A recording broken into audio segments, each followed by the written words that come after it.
Dream job ఆదిత్యతోనే సాధ్యం. Aditya degree colleges admissions open. For more information visit our website. Sindhu నదిని పంపు కట్టినట్టు కట్టేయొచ్చా? ఇన్నాళ్లుగా లేనిది 65 ఏళ్ల క్రితం చేసుకున్నటువంటి ఒప్పందాన్ని నిలుపుదల చేయాలని మోడీ సర్కార్ ఎందుకు ఆలోచన చేసింది? అలాగే ఈ ట్రీటీని నిలిపేస్తున్నాం అనేటువంటి మాట రాగానే పాకిస్తాన్ రియాక్షన్ మరో లెవెల్లో ఉంది. దీనికి కారణం ఏంటి? ఒకసారి విశ్లేషించేటువంటి ప్రయత్నం చేద్దాం. సింధు నది పైన ఉన్నటువంటి ప్రాజెక్టులు, డ్యాములు ఇవన్నీ కూడా చాలా ముఖ్యమైనటువంటి, అలానే జమ్మూ కాశ్మీర్ ముఖ్యంగా సింధు దాని ఉపనదుల పైన ఉన్నటువంటి డ్యామ్స్ ఇవన్నీ కూడా భారతదేశంలో నిర్మించినటువంటి సింధు దాని ఉపనదులకు సంబంధించినటువంటి ప్రాజెక్టులు దాదాపు 35 ప్రాజెక్టులు ఇక్కడ ఉన్నాయి. 40 దాకా 39 ప్రాజెక్టులు ఉన్నాయి. ఇందులో కొన్ని అండర్ కన్స్ట్రక్షన్ ప్రాజెక్టులు కూడా ఉన్నాయి. అయితే భారతదేశం పరిధిలో సింధు నది పైన నిర్మించినటువంటి అతిపెద్ద ప్రాజెక్ట్ అంటే ఒకే ఒకటి కనిపిస్తుంది. ఇది నీము బాజ్గో డ్యామ్.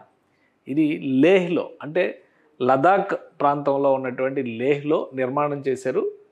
ఇన్ని దశాబ్దాల స్వతంత్ర దేశంలో మొదటిసారిగా ఈ డ్యామ్ని కట్టేటువంటి ప్రపోజల్ని 2001లో చేస్తే నిర్మాణం పూర్తయ్యేసరికి 2014లో నరేంద్ర మోడీ ప్రభుత్వం వచ్చిన సమయానికి ఇది కంప్లీట్ అయింది. సో ఒకసారి దీని గ్రాఫ్ కూడా మనం చూడాలి. ఇది నీము బాజ్గో డ్యామ్ హైడ్రో ఎలక్ట్రిక్, అంటే కేవలం సింధు నది పైన భారతదేశానికి ఈ ఒప్పందం ప్రకారం హైడ్రో ఎలక్ట్రిక్ పవర్ జనరేషన్ కోసం మాత్రమే ప్లాంట్లు కట్టుకునేటువంటి అవకాశం ఉంది. డ్యాములు కట్టి నీళ్లు నిలుపుదల చేయడానికి అవకాశం లేదు.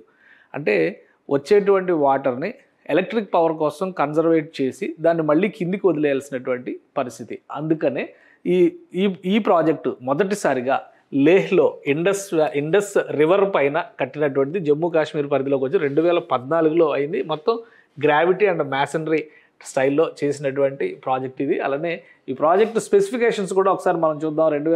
75 విలేజెస్కి, అంటే ఆల్చి అనేటువంటి ఏరియా దగ్గర కట్టినటువంటి ప్రాజెక్ట్ ఇది. 75 కిలోమీటర్ల వరకు లేహ్కి 75 కిలోమీటర్ల దూరంలో ఉండేటువంటి ప్రాంతంలో ఈ నిర్మాణం జరిగింది. పూర్తిగా సింధు నది ఆవిర్భావ స్థానం నుంచి వచ్చేటువంటి ప్రదేశం ఇది. దీన్ని ఒకసారి మనం చూస్తే ఇది జమ్మూ కాశ్మీర్ మ్యాప్. జమ్మూ కాశ్మీర్లో సింధు నది ఈ ప్రాంతంలో పుట్టి ఇలా కన్వర్ట్ అయ్యి ఇలా ముందుకు వచ్చేటువంటి క్రమంలో ఈ ప్రదేశంలో అంటే లేహ్కి 75 కిలోమీటర్ల దూరంలో చేసినటువంటి నిర్మాణం ఇది. అప్పటి నుంచి కూడా 2014లో దీన్ని ప్రారంభించారు. నరేంద్ర మోడీ ప్రభుత్వం కేంద్రంలో అధికారంలో ఉంది. మనోహర్ లాల్ ఖట్టర్ అక్కడ ముఖ్యమంత్రిగా ఉన్నారు. అంటే హిమాచల్ ప్రదేశ్ ప్రాంతంలో ముఖ్యమంత్రిగా ఉన్నారు. ఆ సమయంలోనే ఈ ప్రాజెక్టుకు సంబంధించినటువంటి పనులన్నీ కూడా జరిగినాయి. హిమాచల్ ప్రదేశ్ ప్రభుత్వానికి సంబంధించినటువంటి కొంతమంది ఈ ప్రాంతాన్ని సందర్శించినప్పుడు తీసినటువంటి ఫొటోస్ ఇవి. అలానే ఇప్పుడు జమ్మూ కాశ్మీర్లో ఉన్నటువంటి ప్రధానమైనటువంటి నిర్మాణాలను కూడా మనం ఒకసారి పరిశీలనలో తీసుకుని, అది కూడా సింధు నది పైన జరుగుతున్నటువంటి ప్రాజెక్టు. మొత్తం 9 మేజర్ డ్యామ్స్ని నిర్మించేటువంటి ప్రణాళికని అప్పట్లో నరేంద్ర మోడీ ప్రభుత్వం అధికారంలోకి వచ్చిన తర్వాత తీసుకుంది. వాటికి సంబంధించిన డీటెయిల్స్ అంటే ఈ ప్రాజెక్టు ఎలా అయితే కంప్లీట్ అయిందో 2014లో కంప్లీట్ అయిందో, లక్కీగా అంటే యూపీఏ గవర్నమెంట్ టైంలోనే పనులన్నీ జరిగినాయి. ఓపెనింగ్ మాత్రం నరేంద్ర మోడీ ప్రభుత్వం టైంలో జరిగింది. అయితే ఇప్పుడు India has major dams in Jammu and Kashmir. 9 major డ్యామ్స్ని ప్రపోజ్ చేసింది. ఆల్రెడీ అవి కొన్ని నిర్మాణ దశలో కూడా ఉన్నాయి. అందులో 7 కంప్లీట్ అయినాయి. 1 అండర్ కన్స్ట్రక్షన్, 1 ప్రపోజల్ దశలో ఉన్నటువంటిది. కంప్లీటెడ్ ఇంక్లూడ్ బాగ్లిహర్, అలానే దుల్హస్తి, సలాల్, అంటే చీనాబ్ నది పైన కడుతున్నటువంటి 3 నదులు. ఈ చీనాబ్ నది గురించి ఆల్రెడీ మనకు తెలిసి దీనికి ఉపనది, సింధు నదికి ఉపనది. అలానే జీలం పైన ఊరి ఏరియాలో జరుగుతున్నటువంటి నిర్మాణం ఇది. నీమో బాజ్గో ఇండస్ పైన ఇది కూడా కంప్లీట్ అయిపోయినది. అలానే సేవా ST2 ఇది కూడా సేవా నది మీద లోకల్గా ఉన్నటువంటి చిన్న నది అనమాట. సో ఇంకొకటి నుయి కొరేవా ఇరిగేషన్ ప్రాజెక్ట్ ఇది. సో కిషన్ గంగా ఇది అండర్ కన్స్ట్రక్షన్లో ఉన్నటువంటి ప్రాజెక్ట్, కిషన్ గంగా అనేటువంటి ప్రాజెక్ట్. ఇక పాకాల్ దూల్ అనేటువంటిది మారుసుదార్ అనేటువంటి ప్రాంతంలో ప్రపోజ్ చేస్తున్నారు. The Indus water treaty limits their use for water control. Additional projects like Chutak Suru completed. అలానే తుల్బుల్ జీలం నది పైన ఇది కూడా డిస్ప్యూట్లో ఉంది. పాకిస్తాన్ అబ్జెక్ట్ చేస్తుంది. ఇవన్నీ కూడా ప్రాజెక్టులు, అంటే వాటిపైన నిర్మాణంలో ఉన్నటువంటి ప్రాజెక్టులు. ఎప్పుడైతే జీలం నది, ముఖ్యంగా సింధు నదికి సంబంధించి గొంతుకు లాంటి స్థానంలో ఉన్నటువంటి నీము బాజ్గో డ్యామ్లో గేట్లు కట్టేశారనేటువంటి సమాచారం ఇప్పుడు సోషల్ మీడియాలో వైరల్ అవుతుంది. దానికి సంబంధించి కొన్ని దృశ్యాలు కూడా వైరల్ అవుతున్నాయి. అయితే అవి తాజా దృశ్యాల, పాత దృశ్యాలు అనేది ఇంకా క్లారిటీ లేదు. కానీ అక్కడ నీరు నిలుపుదల చేస్తే అది నది ప్రారంభ స్థానానికి దాదాపుగా 100 నుంచి 120 కిలోమీటర్ల దూరంలో ఉండేటువంటి ప్రదేశం. అక్కడ నుంచి జమ్మూ కాశ్మీర్ గుండా పూర్తిగా అది జమ్మూ లోయ నుంచి కూడా వెళ్తుంది. దీనికి సంబంధించి సింధు నది పాక్ ఆక్రమిత కాశ్మీర్ గుండా వెళ్తుంది. జమ్మూ లోయలో నుంచి వచ్చేటువంటి జీలం నది మళ్ళీ పాకిస్తాన్లో కలుస్తుంది అనమాట.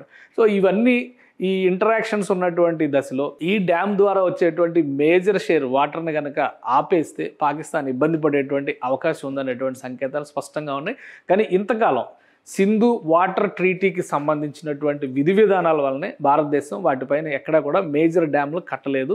ఎక్కడైనా నీటి నిలుపుదల చేస్తే కనుక చిన్న చిన్న చెక్ డ్యాముల ద్వారా ఆ పరిసర ప్రాంతాలకు మళ్లించారు. వాస్తవానికి సింధు నది పరివాహక ప్రాంతంలో ఉన్నటువంటి లదాఖ్ ప్రాంతంలో సరైనటువంటి ప్రాజెక్టుల నిర్మాణం చేసి నీటిని మళ్లిస్తే అక్కడ పెద్ద ఎత్తున వ్యవసాయం చేయడానికి అవకాశం ఉంటుందనేటువంటి ఆలోచన నరేంద్ర మోడీ ప్రభుత్వం చేస్తోంది. ఈ క్రమంలోనే 65 ఏళ్లుగా అమల్లో ఉన్నటువంటి ఈ ప్రాజెక్టుని రివ్యూ చేయాలనేటువంటి ఒక ప్రతిపాదనని గత 7-8 ఏళ్లుగా పాకిస్తాన్ ప్రభుత్వంతో భారతదేశం చేస్తూనే ఉంది. కానీ సంప్రదింపులకి పాకిస్తాన్ సుముఖంగా లేదు. 2000 సంవత్సరంలో కరోనాకి ముందర జరిగినటువంటి ఒక భేటీలో ఒక సమావేశాన్ని నిర్వహించి ఈ ట్రీటీ తాలూకా అంశాలని పునర్నిర్వచించాల్సిన అవసరం ఉందనేటువంటి ప్రతిపాదనని కేంద్ర ప్రభుత్వం చేసింది. కానీ పాకిస్తాన్ మరొక సమావేశంలో దీనిపైన ఫైనల్ చేద్దాం అనేటువంటి మాటతో వాయిదా వేసింది. వాయిదా వేసిన తర్వాత కరోనా రావడం, అలా అది వాయిదా పడుతూ పోవడం, ఇప్పటి వరకు ఆ నిర్ణయం పైన పాకిస్తాన్ ఒక క్లారిటీ ఇవ్వకుండా అలా పెండింగ్లో పెట్టింది. ఇప్పుడు కాశ్మీర్లో జరిగినటువంటి పహల్గాం ఉదంతం తర్వాత భారతదేశం సింధు జలాలకి సంబంధించిన ఒప్పందాన్ని నిలుపుదల చేస్తూ నిర్ణయం తీసుకుంది. ఇది మళ్ళీ ప్రారంభిస్తే కనుక ఈ ఆపేసినటువంటి అబయన్స్లో పెట్టినటువంటి ఈ ఒప్పందాన్ని అమలు చేయాలంటే ఖచ్చితంగా రివ్యూ చేసి కొత్త టర్మ్స్ అండ్ కండిషన్స్ని ప్రపోజ్ చేసే విధంగానే భారతదేశం ముందుకు వెళ్ళేటువంటి అవకాశం ఉంది. అందుకనే కేంద్ర జలశక్తి శాఖ పాకిస్తాన్ సెక్రటరీకి క్లియర్గా ఒక లేఖ రాసింది. ఆ లేఖలో ఈ అంశాలను ప్రస్తావించింది. ప్రస్తుతం పెరిగినటువంటి జనాభా, స్థానిక అవసరాలు, వీటన్నిటికీ అనుగుణంగా నీటి పంపకాల విషయంలో మళ్ళీ చర్చలు జరగాల్సినటువంటి అంశాన్ని భారతదేశం యుద్ధం జరిగినా జరగకపోయినా సింధు జలాల వినియోగంలో మాత్రం ఈ కండిషన్ను పెట్టేటువంటి అవకాశం ఖచ్చితంగా ఉంది. అందుకే పాకిస్తాన్ ప్రభుత్వం వణికిపోతున్నటువంటి పరిస్థితి. పైకి ఎన్ని రకాల బెదిరింపు ధోరణులకి వెళ్ళినా కానీ భారతదేశం తీసుకున్న ఈ నిర్ణయంతో పాకిస్తాన్లో స్థానిక ప్రజానీకం నుంచి తిరుగుబాటు ఎదురయ్యేటువంటి ప్రమాదం ఉందని అక్కడ రాజకీయ నాయకత్వం భావిస్తోంది. సుమన్ టీవీలో మీ పర్సనల్ అండ్ బిజినెస్ ప్రమోషన్స్ కోసం కింది నెంబర్కి కాంటాక్ట్ చేయండి.